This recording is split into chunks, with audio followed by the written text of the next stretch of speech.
Bonjour à tous les quatre. Nous sommes là pour clore cette journée fête de la fraise à Carpentras. Nous avons ici un représentant de la mairie et puis d'autres représentants que nous allons interviewer au fur et à mesure. Je vais m'adresser à Monsieur Gandon qui représente la mairie ce soir et pour lui demander ce qu'il pense de cette manifestation. Alors je tenais d'abord à vous dire que aujourd'hui on n'a pas eu beau temps, mais d'habitude on a le beau temps avec nous. Ce qu'il faut savoir c'est que là on fête l'arrivée du printemps, mais on fête également un fruit qui est culturellement ancré sur le territoire, puisque bien que ce fruit soit originaire d'Amérique latine, les premières plantations de fraises à Carpentras ont été plantées en 1882. Donc c'est grâce au canal de Carpentras justement que la fraise est arrivée.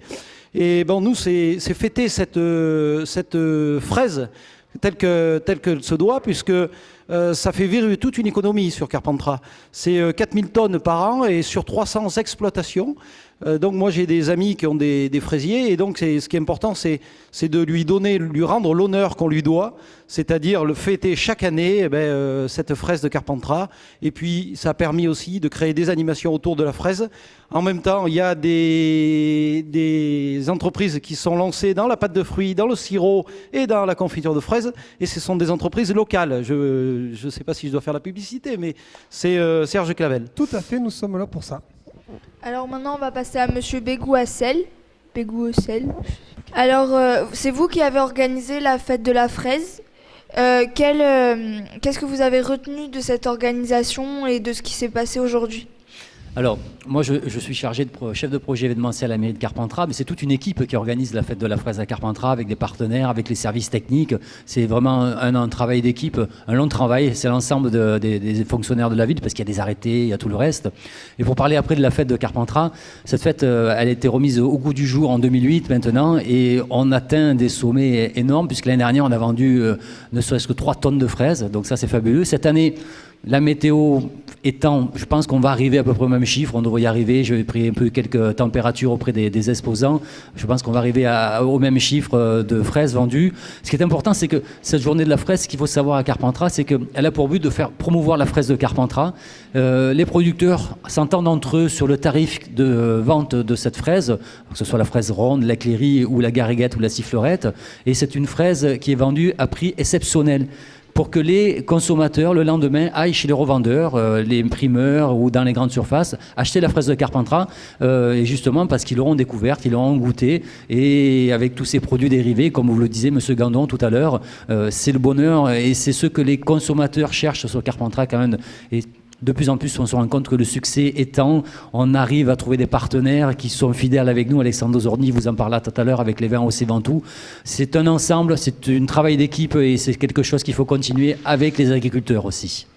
Voilà, justement, vous venez de l'évoquer. On ne peut parler de Carpentras sans penser aussi à la l'AOC Ventoux.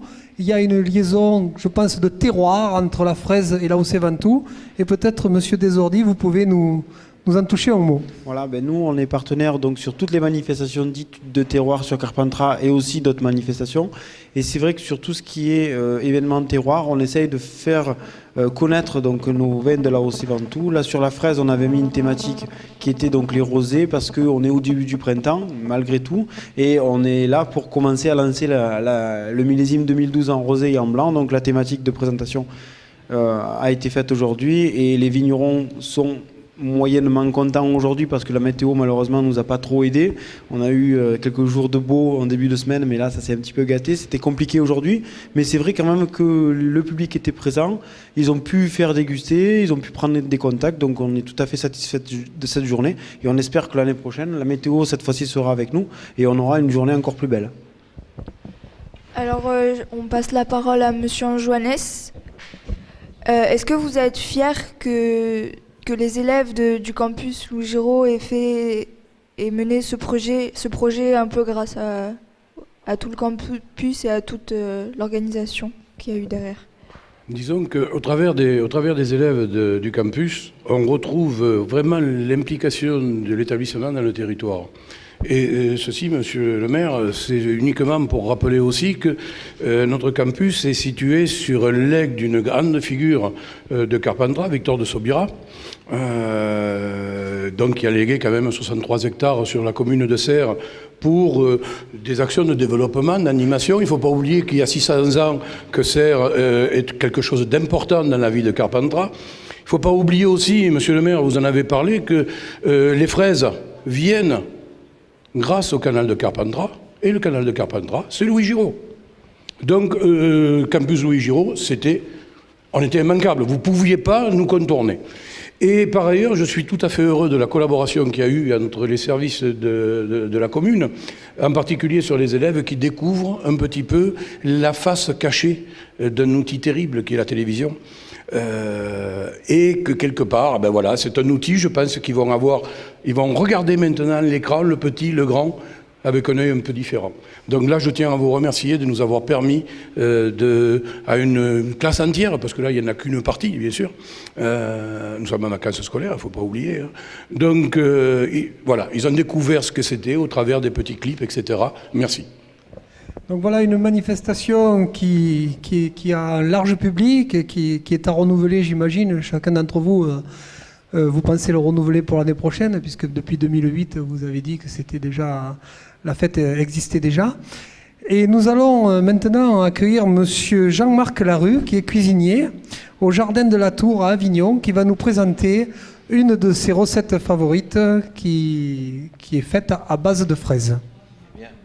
Merci de m'accueillir. Bonsoir à vous tous.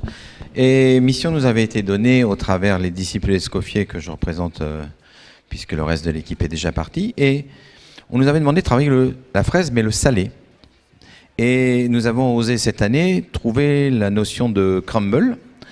On a travaillé ce principe-là, le crumble, l'amande, on a trouvé le parmesan, on a trouvé l'huile d'olive, on a trouvé un petit peu de farine, le sel, le poivre évidemment.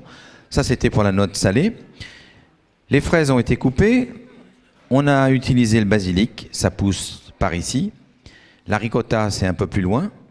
Et on s'est permis de faire le petit bouillon. Le jus de sirop à 30 que nous utilisons, le vinaigre balsamique, le sirop de fraise et une petite infusion. Et c'est cette infusion qu'on met à la minute sur l'ensemble des fraises.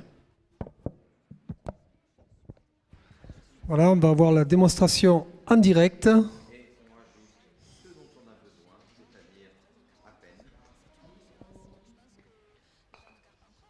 Effectivement, le bouillon opère la magie puisque c'est grâce au liquide que nous allons employer et diffuser.